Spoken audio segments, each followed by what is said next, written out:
Question number 2 का second question यहाँ दिया हुआ है 1 माइनस टेन स्क्वायर 45 डिग्री और 1 प्लस टेन स्क्वायर 45 डिग्री। ये भी एक्सरसाइज जो है 8.2 का ही है, इसमें भी ऑप्शन दिए हुए हैं यहाँ पर।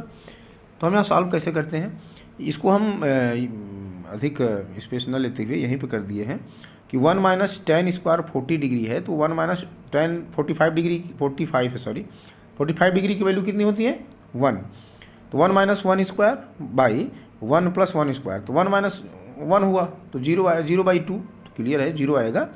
और 0 वैल्यू किसकी होती है, ये होती है, ये दिया ही है ऑप्शन में कि 0 वैल्यू है, तो हम टिक कर देंगे इसमें, ठीक है। अब इसी में क्वेश्चन नंबर 3 भी समझ लेते हैं।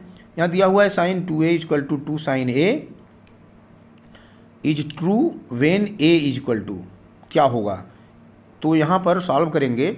Sign 2a equal to 2 sine a given है, यहाँ पर दिया हुआ है।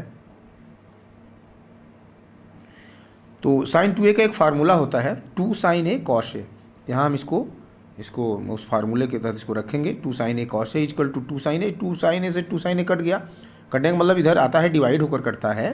बहरहाल अब आप लोग बड़े चुके हैं तो इसको डायरेक्ट कर सकते हैं, तो यहाँ 1 हो जाएगा। यहाँ पर जब कटेगा तो यहाँ क्या होता है 1 होता है, इसका मतलब हुआ कॉस a बचा, यहाँ कॉस a इक्वल टू 1 हुआ। और जबकि 1 किसकी वैल्यू होती है कॉस में, 0 डिग्री की वैल्यू होती है, किसकी होती है 0 डिग्री की वैल्यू होती है।